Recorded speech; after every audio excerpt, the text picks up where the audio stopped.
Hi, I'm Aura, and I'm the host of Collective Mind, and I am not totally alone in the front right now, for sure.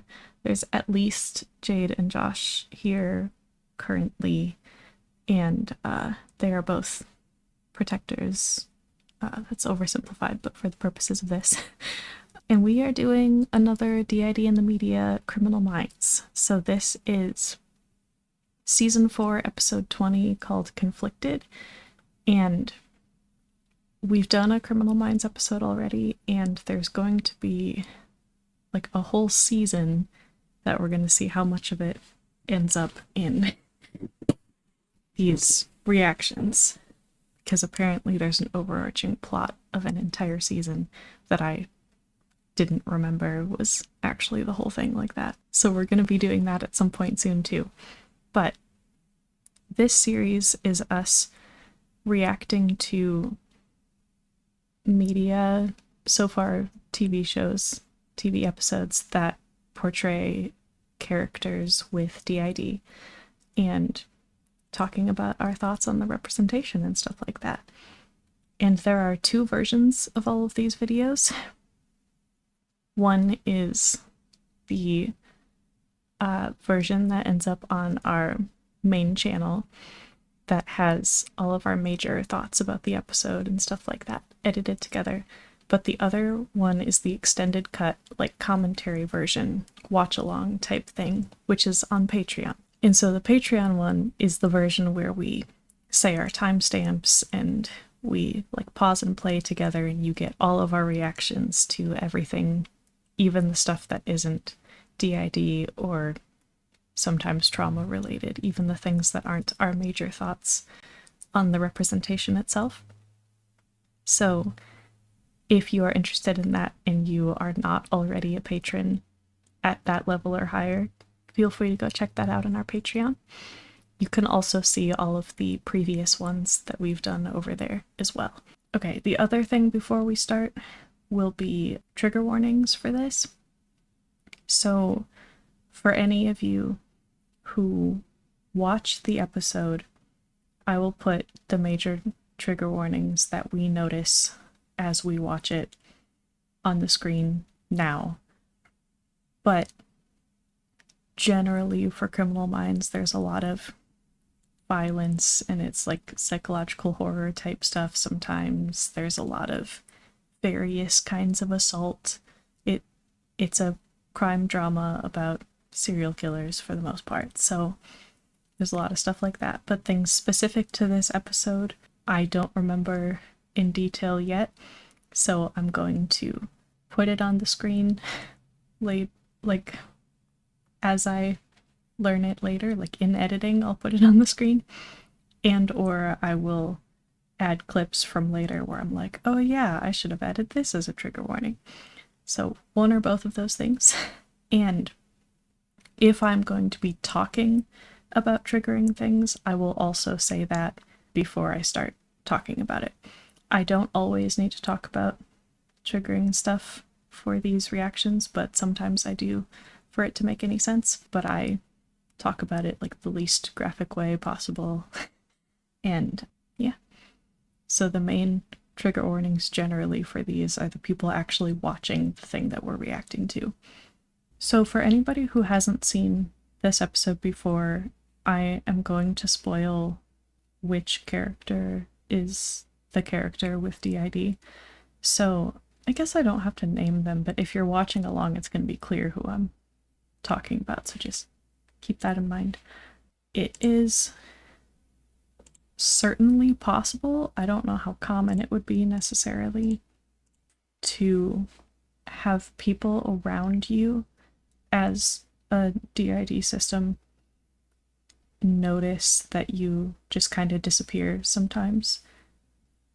I don't know how common that would be necessarily, because a lot of times there are things in place within a system to make more obvious signs like that, like to cover those up, essentially to avoid those, and or to make good excuses for them. It seems in this case like this character does make some excuses, kind of, not to say that these aren't real symptoms that they're having, but talking about more physical things like migraines and stuff like that. So it, like, the people around them might just think it's like they're taking an unplanned break because of something like that. But that could be something that would be noticeable in the sense of, like, actually, I could use an example of something that we used to do when we were still working. And this was before I personally knew about our system at all. And I thought that we were doing this like for other mental health reasons, but there were times where if someone could tell they were starting to have a flashback or switched and wasn't like prepared or equipped to be the one fronting for work or needed to switch for some other reason, we would take a break, like either a short bathroom break or take our 15-minute break or our lunch or whatever, and either just like take a minute where we were grounding and making sure we were okay, or we would like listen to a specific song or a couple specific songs to ground and or switch. And that was very intentional to keep us like functional at work, to switch if somebody was starting to have a flashback or if we had unexpectedly switched to someone who couldn't mask well enough for work or didn't know enough about how to do our job or any of those things. They knew who they should trigger out, or someone inside would tell them, usually Michael at the time. And they knew to go hide somewhere, essentially, like hide in the bathroom, put headphones in, and play somebody's triggers until they switch. And I don't really know, honestly, if that was noticeable to any of our managers or coworkers, if it seemed like we took more breaks than expected or anything like that. I'm not sure. I don't think it was usually like an unreasonable amount of like bathroom breaks or that they like took unreasonably long or anything like that. There were a couple times where we couldn't manage that and we had to leave work because our overall like mental health symptoms were not manageable anymore, and we didn't always say that that was the reason. We just like said that we weren't feeling good enough essentially to keep working, which was often also true, to be fair. We almost always had headaches when we were having bad mental health days anyway. So that seems like a reasonable thing that could be noticeable for people around a covert system, but it definitely wouldn't always be the case. Not every system would need to do that or would have alters who like if they switched would stop doing whatever they were supposed to be doing at work or whatever. But some might. Like, that seems realistic but not like guaranteed by any means, if that makes sense. Another point that I want to make is that this show, and I think probably some similar like crime drama type shows, have a tendency to say things along the lines of, oh, the stuff that this person went through, especially as a kid, like, they basically had no chance to be anything other than a serial killer. And I think it's important to point out that, like, I kind of get the point that they're making. They're trying to make at least some of the, like, bad guys in this show be at least somewhat sympathetic and relatable might be a stretch, but to make it believable, they had, like, motivation to, because like that's the whole point of the profiling and stuff that they do, is trying to figure out what motivated them to do those things. But no life experiences or mental illnesses or anything like that make it inevitable that you will like become a murderer. And I think that's an important point to make in these kinds of contexts. Like, I'm gonna reference a couple things by name, but not anything more in detail than I would if I was listing them as triggers for trigger warnings. I'm not going to go into any detail at all, but going through like child abuse or witnessing abuse growing up or both, or any of those things, or like struggling with empathy or having a lot of anger issues, or like none of those things make you like, they might increase your chances somewhat, like they give you some reasons to act out in extreme ways, but it certainly doesn't guarantee it by any means. And a lot of perpetrators in these types of situations have a history of being a victim in some way, like have a trauma history.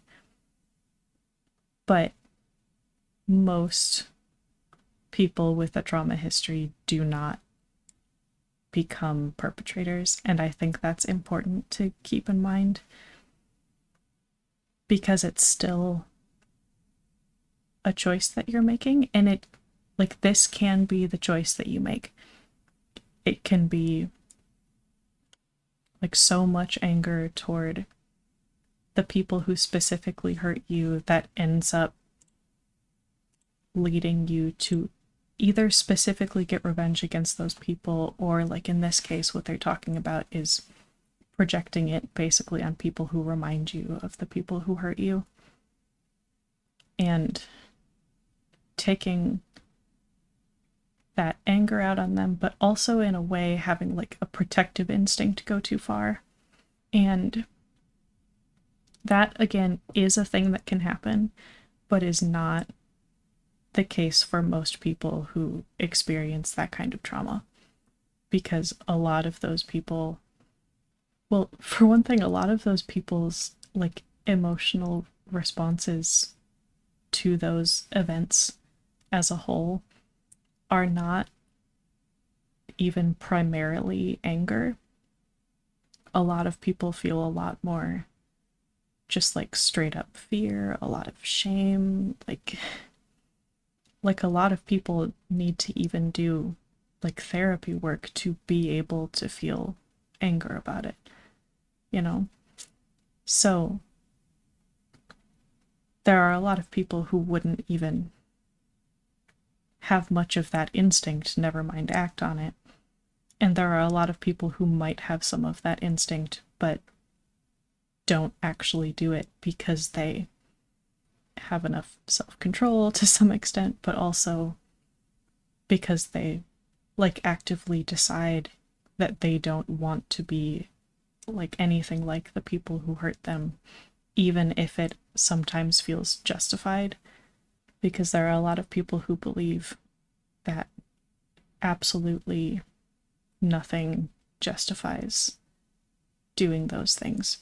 And so, like, they wouldn't even wish the things that happened to them on, like, their own personal abuser, you know? So it's not inevitable, and that kind of mentality can definitely increase some of that specific stigma that's in so much media about DID, that not only the whole thing about like having an evil murderer alter, but on top of that, the stigma that trauma, especially extensive childhood trauma, like makes you a murderer, which isn't how that works. That can be the reason that some people end up doing that, but it doesn't make them. It almost more so shapes like how they end up doing that and who they end up doing it to, maybe even more so than like whether or not they would have done it. I don't know, that part's speculation, but I think that's just important to keep in mind generally, that it's not all of us, certainly, and it's not even most people who experience those types of things, because it the number of people who experience those things is so much higher than most people probably think it is, and higher than statistics and stuff like that show, because it's underreported. It's very underreported for a bunch of reasons. So there would be so many more perpetrators if that was true. Like, if those experiences made people do those things, if it was like always or even usually cyclical in that way. And even think about it, like, if most of us even just went after our own personal, like, abusers and people who traumatized us generally, like, there wouldn't be very many of those people left. And that's clearly not the case. So it's just, it doesn't, it's oversimplified in a lot of those ways, the way that they talk about it in this show and probably a lot of other shows like this. But they are also seeing basically only this category of those people, probably because this is their job. So they are saying those things like in the context of the job that they do. And in that context, like, I get the points that they're making, but I don't like emphasizing those ideas because so many people internalize that. I kind of like the way, I think, that they did that, because it would seem in that type of situation like just saying you don't remember something like that would be like a really bad lie. Like, like, it's a pathetic excuse. You know what I mean? But it's so hard because DID isn't even the only way by any means to not remember important things, even that happened very recently. Amnesia can be a symptom of other things. Even just dissociative amnesia can be a symptom of other disorders. So it's one of those things that would be so hard in a situation like that, especially with people who would be less informed than this particular team of FBI agents is on things like DID, because it would sound like such BS, you know? To be like, I don't remember doing that 2 days ago or whatever, because amnesia is a part of the disorder and they probably weren't fronting. And yeah, but I also think the acting there was pretty good, because I saw like some eye movement stuff that I associate with us, like either talking inside or trying to like find information internally, almost like trying to be like, wait a second, you're right, what did I do 2 days ago? Or how do you have a video of me doing that? I don't remember that.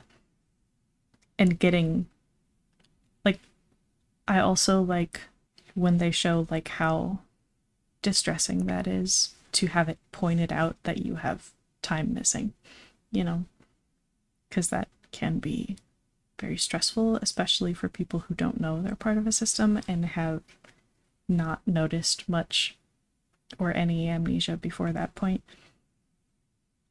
So having that directly pointed out, you can be like, oh, I don't remember that at all, and you're right, I should, but I don't, and you're not going to believe that, so now what do I do?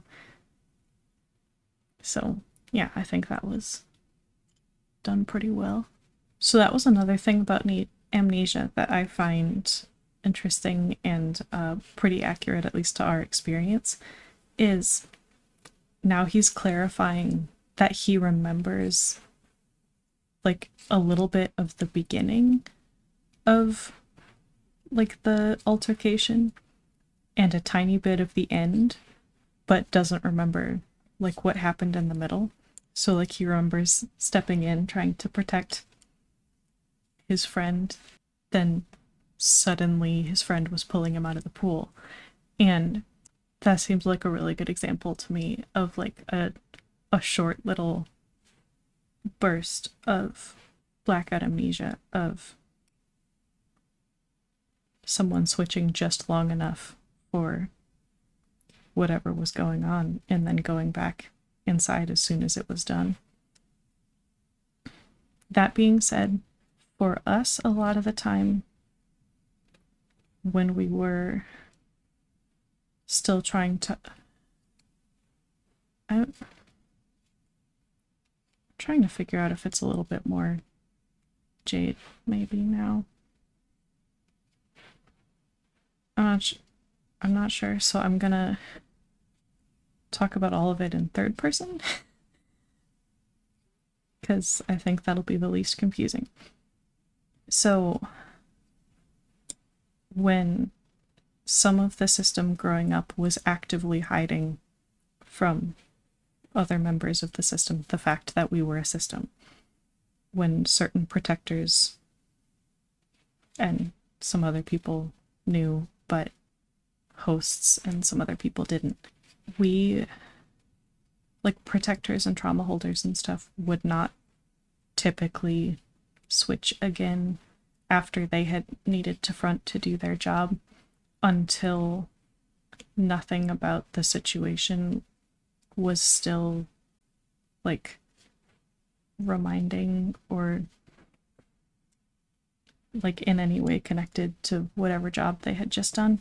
So for our system, like as soon as someone had to take over for a situation like that, they would have stayed fronting until they were like in a different place. And whatever results of that were over. Like if there was any pain from the altercation, like they fell in the pool, so they would have like showered and dried off first and everything. And even if it didn't necessarily make the amnesia less obvious, it made what the amnesia was about less obvious, which was the point. So it was hiding anything associated with the content of the missing memories, you know? But that doesn't mean that it was unrealistic. It's closer to how it would work in a lot of cases for us now if a protector stepped in, setting aside the fact that Aura currently is always at least co-con.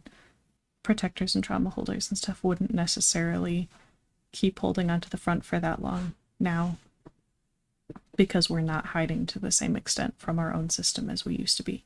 Yeah, that was some thoughts about that. I think I'm gonna leave the pictures and everything the same for now, but it is less Aura in the front and a little bit more of a blur, I think. They just made another comment of if he's not the unsub now, he has all the makings to become one someday because of his like history and everything. And it's just like, okay, that if you're gonna go with like the statistics of what most people who do like violent crime and stuff are, a lot of them do have that kind of personal history.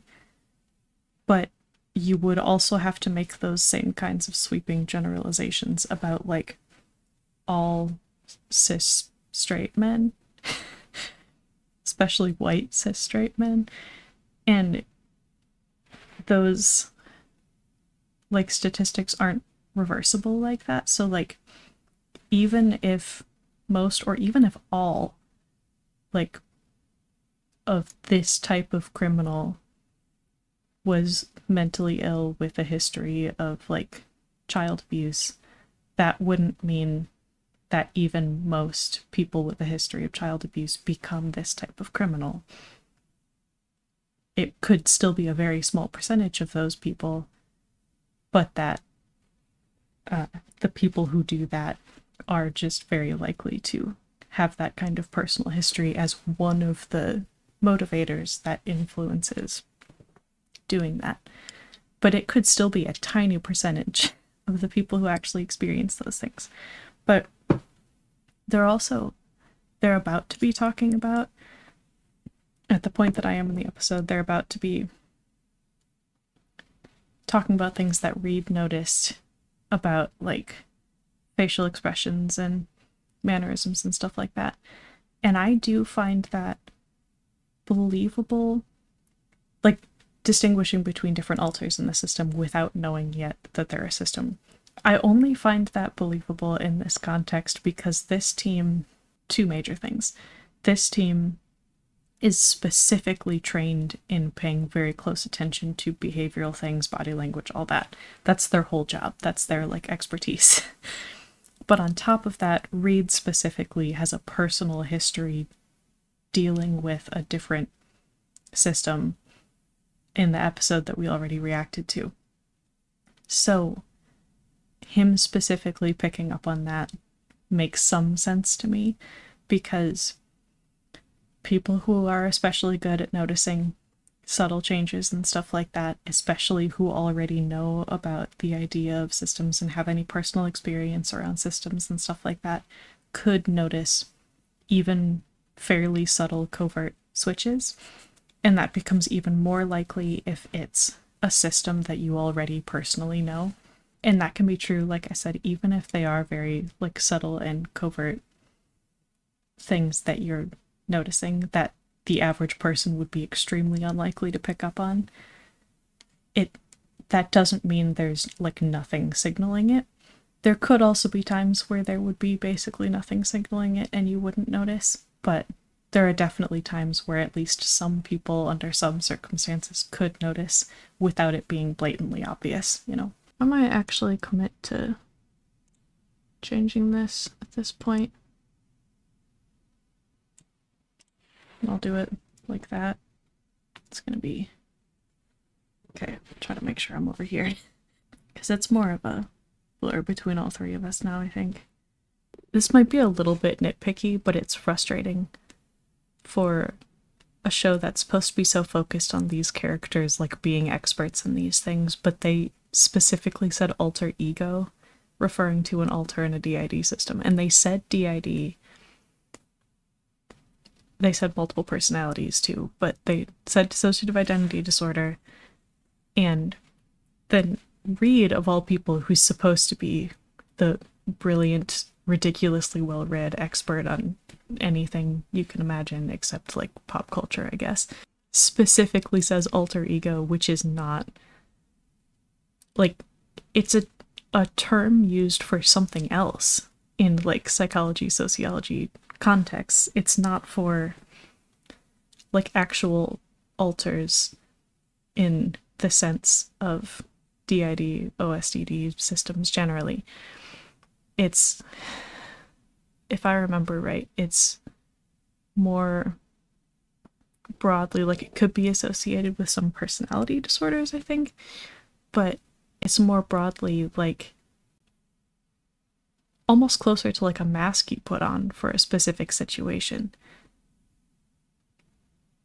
And I think it would, at least in a lot of cases, be more intentional, but it's not like dissociative in the same way. It's not like the same kind of brain mechanism doing it, you know? So that's a little frustrating that they said alter ego instead of alter, like they were so close. And they got some of the other terms right so far, but and maybe I'm wrong and it's only like outdated, but I haven't seen it used like in the system community or in like professional like contexts of any kind that I can think of, so it could just be outdated. and it used to be called that. But alter isn't short for alter ego. I should clarify that too. It's short for alternate state of identity. So, but I do like specifically saying, like pointing out the things that he noticed that were different about body language and everything between the two different alters, and saying that like the person who stared me down wasn't Adam. You know, like being able to say like that. It's almost more than out of character, if that makes sense. Like, it's just so clearly a different person.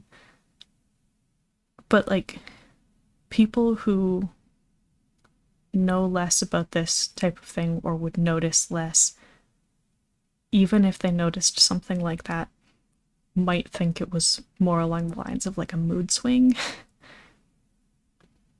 That can be like a confusion that people have, especially people who aren't trained in dissociative disorders and aren't looking for that type of thing. Like the average person who doesn't study psychology, and too many professionals who don't know enough about dissociative disorders. That's why it's fairly common, as far as I can tell, for systems to get diagnosed with something like bipolar before getting diagnosed with DID or OSDD. Also things like BPD, which neither of those would be mutually exclusive with DID. You can have both, but a lot of people who don't have either of those other disorders but do have DID will be diagnosed with one or both of the others first, which we actually weren't, but we didn't really present in ways that led people to the idea of mood swings. So also mood swings have to be pretty dang noticeable and disruptive in a teenager, especially for people to not just be like, yeah, but they're a teenager. But anyway, those were a couple of my thoughts. So one thing that I think we probably point out a lot in these reactions is that this most recent example of a switch being pretty obvious, and the alter who switched not only not masking but introducing themselves with a different name and stuff like that, wouldn't be very common in covert systems, but it's not even remotely unheard of.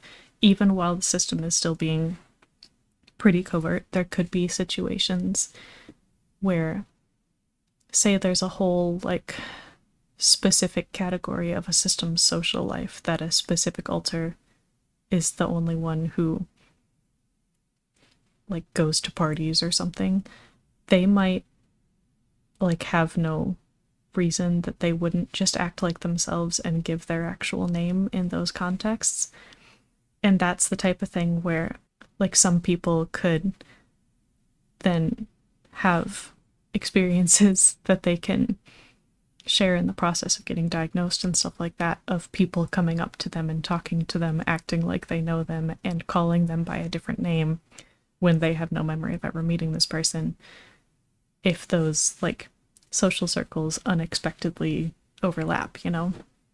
Like if someone who was at the party is then in your class the next day or something. But that wasn't common for our system, at least.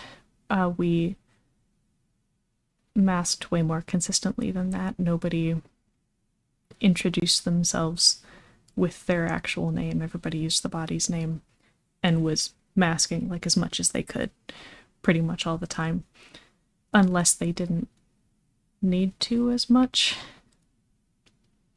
Like even once Aura became host and Anna knew about the system and stuff like that, Anna didn't really need to mask other than using the body's name, because people didn't see enough of a difference to like point anything out.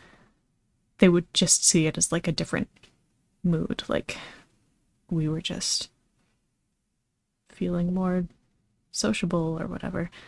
But that obvious of a switch, in most cases in our experience, would be intentional to show that much, especially to say your name. And in a lot of systems, not necessarily all of them, most alters in that system, not necessarily all of them, will be able to mask pretty effectively, at least, as the host, or as whoever they all mask as. Because there are some situations where, like, especially if hosts change and stuff over time, where they just all collectively mask as, like, the body, I guess, the person people expect them to be for the context. But that overt of a switch could happen outside of that context. There can be alters who aren't good at masking or who don't care about masking. And there can be systems overall who are not really covert. But that would be less common, I think, in a lot of cases, but certainly could happen. And the most that I think it would happen, which I think is what this is choosing to, like, as yourself without masking, address the situation. And in this case, that's what Amanda is doing, I think, personally. So a big thing that I appreciate when media like this, like, genders different alters correctly. So now that they know that the other alter they're dealing with is Amanda, they are specifically gendering her female and Adam is male. One other thing I wanted to point out that was interesting is they referred to Amanda being an alter inside Adam, which I could view a couple different ways. If they're using the name Adam in that context as, like, referring to the body, not as referring to the host, then, like, that would make sense. We would phrase it as being an alter in the system or in Adam's system or whatever, because the host is also an alter, and, like, unless it's like a subsystem type situation and stuff like that, Amanda wouldn't be inside Adam. They would both be inside the system. So that's a bit of a nitpicky thing. They're trying to communicate, like, quickly and effectively with each other. They probably don't have all of this terminology. I don't think they've used the term system at all. And even, like, for the audience's sake, it could get complicated pretty quickly trying to get into all of those details. But just for the purposes of this, it could, like, further some misunderstanding. Like, it's closer to, like, an outdated view of how systems function that also involved, like, final fusion being the only, like, path toward healing for systems. That, like, there's a lot of overlap in those two ideas of, like, the core / host being the real person and everyone else being, like, less and just alters, and if all of them go away, then the real person will be healthy again type mentality. And that is an outdated mindset. Final fusion is still a path forward for some or a lot of systems, but it's not the only one, and it's not even a good option necessarily for every system. So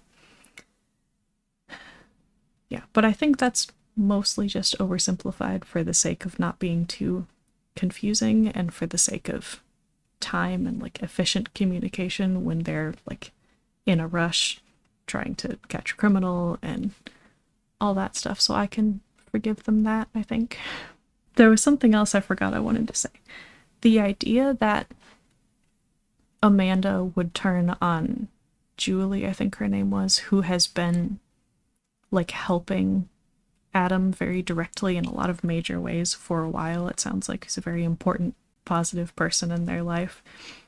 I think in this context does still make sense, specifically because it was a betrayal, from Amanda's perspective at least, of Julie was saying, let's go to the police. Did you do this? And that's a safety risk from Amanda's perspective, I imagine, and a betrayal. So I think that would be a stretch in a lot of cases with a system that wasn't already violent, if that makes sense. Like I think it makes more sense because this system and that altar specifically has already been violent against like people who remind her of the system's history with abuse and stuff like that. And that could be seen as like a safety risk, but obviously there are many steps you could take short of assault, attempted murder, that would also solve that problem, you know? So I think it makes sense for the context, but it certainly wouldn't be every protector's response to that situation. And I think that also, if anything, makes it more realistic that Amanda didn't mask and said her name because she wasn't planning for Julie to be able to say anything to anybody, you know? Couple things. The strategy of like trying to resolve that situation by telling Amanda that they can like work together to help Adam, I think was the most effective strategy they could have possibly used. I think that was very smart. They can tell that Amanda is at least partly a protector, and that's a good strategy. Amanda also seems to be at least partly a trauma holder, and the perspective of like her line specifically that she says of like, I could take it, referring to trauma stuff that was happening, I think is a probably pretty common perspective that protectors and trauma holders generally can have. It's not the only one necessarily. Not the only one by any means, but protectors, trauma holders generally can be equipped to deal with the specific trauma that they go through in ways that other alters in the system aren't. The brain can specifically like split in that way where like maybe you're cut off from emotions of what's happening or something like that, or like you split in such a way that gives you a certain perspective that helps you feel safer, or like there's all kinds of things that can make you feel better equipped to handle those things. Not every protector or trauma holder necessarily feels equipped to handle what they go through, but that I think it fits that Amanda feels that way. It's just starting to get into a part that I have a lot of thoughts about, but I'm gonna let it finish that out first, I think, and then I'll talk about that. Something that there's little clips of throughout the whole episode, including at the very beginning, but that isn't completely clear what's happening until that last clip at the end, is that Spencer Reed, one of the profilers, after Adam and Amanda, their system, is in custody, keeps visiting Amanda, trying to get Adam to front, basically. Trying to pressure Amanda to switch with Adam. And one thing I want to add to make sure I don't forget is I do really like the touch that they, even in that context, they let Amanda dress and present totally femme as much as she wants and be comfortable like that. Makeup, long hair, everything, which I do appreciate. But the specific idea of, especially in a context like that, in a stressful, not safe feeling environment, trying to pressure a protector to stop protecting her host is what's functionally happening. And I really hate two things about it in particular that Spencer says. One is the stuff along the lines of do the right thing, because Amanda, as a protector, and especially as the person who actually committed the crimes that led to where they are currently, is currently doing the right thing, is actively doing her job as a protector by keeping herself front stuck, basically, to protect Adam from having to go through the consequences of what she did. And that is something that, if she is actively choosing to do so, she is like fulfilling her role in the system and taking accountability for her own actions. But also in a lot of cases like that, a protector wouldn't have a say over being the one fronting when the system is in danger, under a lot of stress, stuff like that. The whole situation could be actively triggering Amanda to front constantly anyway. The second major thing is saying, like, that it's not fair to Adam because it's his life, which I hate that, because it's not just his life. And especially because, like, this part of that system's life isn't, like, living a life in the way that you, like, isn't the life you want for people that you care about, you know? So, like, it's not like Amanda is protecting Adam from, like, a bunch of sunshine and roses. She is actively protecting him from a very intense, stressful situation, and again, the consequences of her actions. She is not letting him be punished for things she did. And on top of that, he doesn't have any more right to that life or that body than Amanda does. Neither of them have more right to it than the other. It is not Adam's life more than it is Amanda's.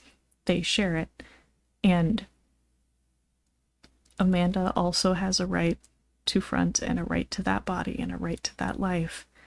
And especially, even if the situation they're in is totally safe and is all about therapy and they're not in any actual danger and they feel safer and safer over time, Amanda, like, for the purposes of healing and working through their trauma and stuff like that, Amanda, as it seems like the system's main, if not only, trauma holder, would be the one who needs to do a lot of the upfront trauma work anyway.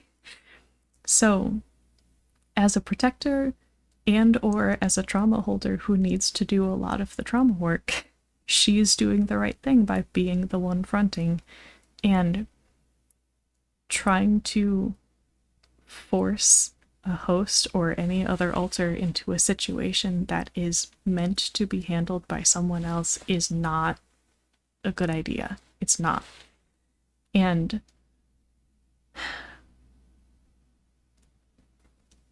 Adam isn't the real person, and Amanda isn't, like, stealing his life from him.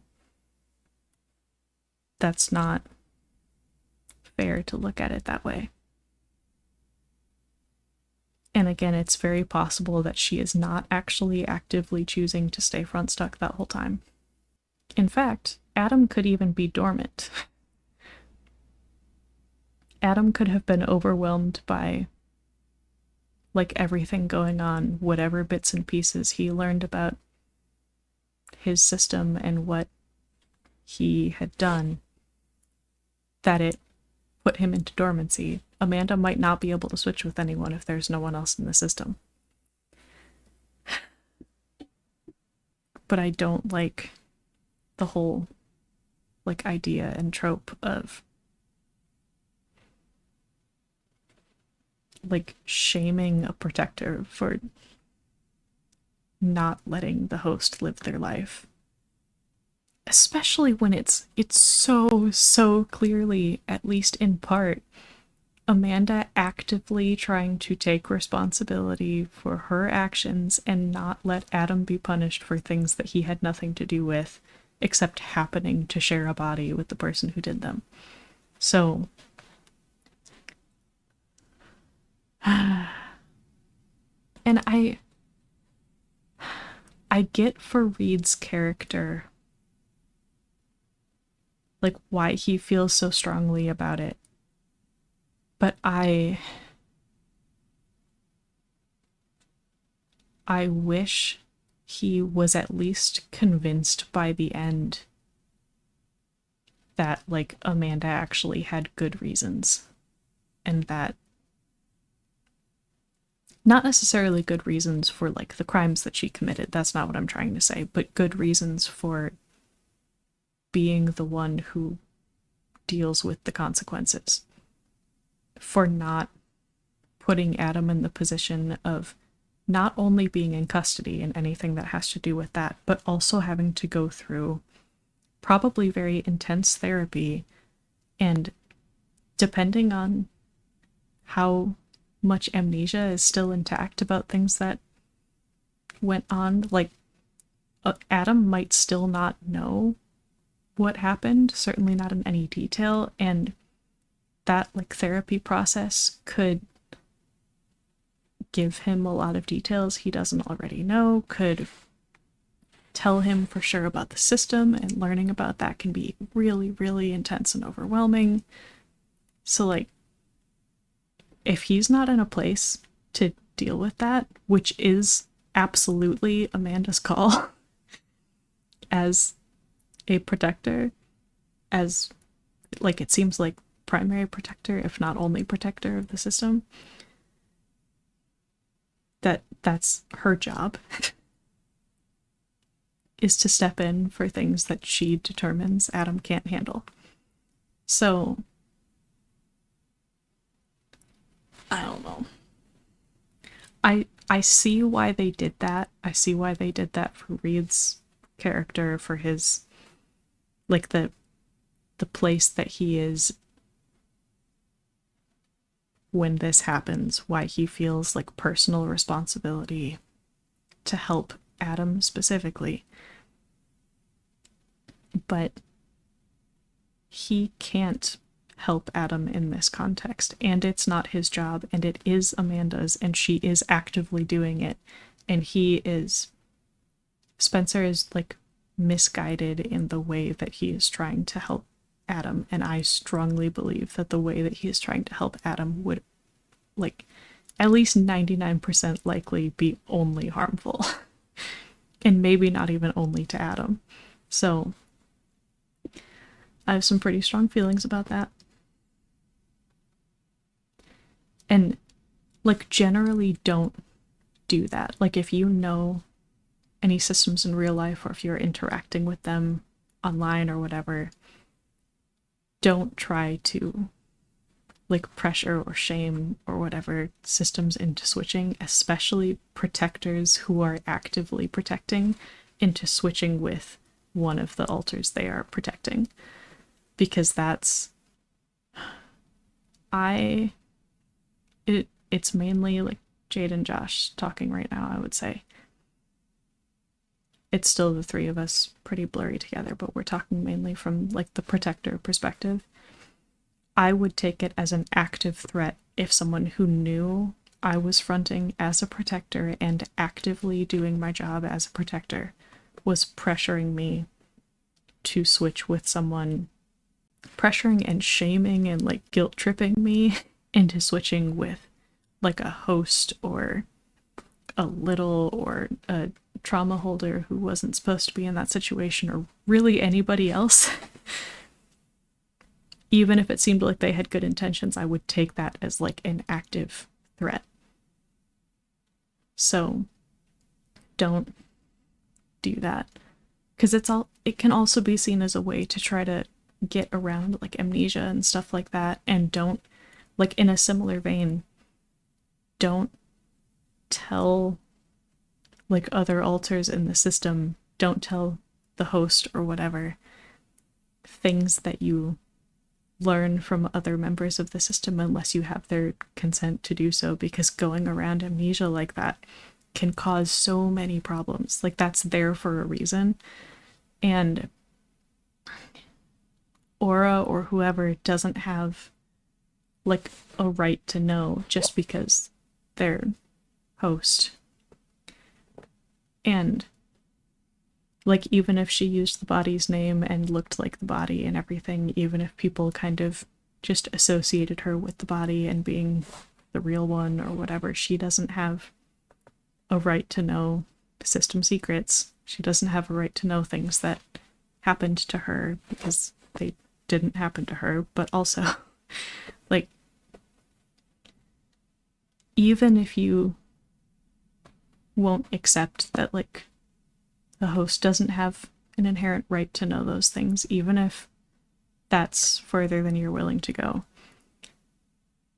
please know that at least in a lot of cases, it would do active harm to the host, almost always, and very likely to other members of the system and the system as a whole. It can be so disruptive and chaotic, and like, so many things can fall apart if you try to go around amnesia like that. It can be a disaster. And like big problems can happen, like with the host or whoever you tell in particular. Like, they might split from the information if they can't handle knowing about it, or go dormant for a while, or not be able to handle being host anymore, or like, you're practically forcing them to be a trauma holder if you do that, you know? So yeah, I have pretty strong feelings about that. So that is our reaction to DID in the episode Conflicted of Criminal Minds. We've done another Criminal Minds episode already, like I said, and we will be doing more in the future. I think what's left is an entire season where the whole arc is about DID, so we'll see how we end up splitting that up, depending on how much content there is that we want to react to specifically. But let us know what you think of this series, of this episode, if you have other thoughts that we didn't say, or in response to things that we said about this. And definitely give us any recommendations you might have for other things you want to see us react to for DID in the media. And we will keep that in mind. We have other ideas that we're planning on doing already, but there are almost definitely ones we don't know about that we could still react to. In general, make sure to like and subscribe and ring the bell so you get notifications for our new videos and don't miss any. We have a bunch of stuff linked in the description as always, like our Etsy and our wish list and our Discord server, where we talk about videos and other things just generally and hang out. And our Twitch channel, where we do gaming live streams and then upload them here on YouTube afterward. Those are a bunch of fun. And our Twitch schedule is over there as well to see when we are trying to be live. We're getting a little bit more on top of it, but not all the way just yet. And we are still trying to do 2 YouTube videos a week, but when we miss a video, we're trying to do a Q&A stream instead. And the time that we plan to do those is also on our Twitch schedule specifically. We list it as like a YouTube video replacement Q&A. And we also try to schedule those on YouTube at least a little bit before we actually start them. Like at least an hour or a few hours, ideally. But notifications also help with that to make sure you don't miss if we go live. And we announce those on Discord as well. So that would also help. As always, special thanks to our patrons. Feel free to go check out our Patreon, which is also linked in the description if you want to see the perks and stuff that we have over there, including, like I said earlier, the extended cut of this video and our other DID in the media videos, plus a bunch of other stuff. Like we do weekly vlogs, outtakes, bonus live streams, get ready with me videos, all kinds of stuff. And I think that's just about everything. So we will put the playlist of all of our DID in the media episodes so far and future ones on the screen, plus some other video or playlist recommendation that we think you'll like. And keep an eye out, as always, for our future content, and we will see you very soon. So thanks for watching. Bye.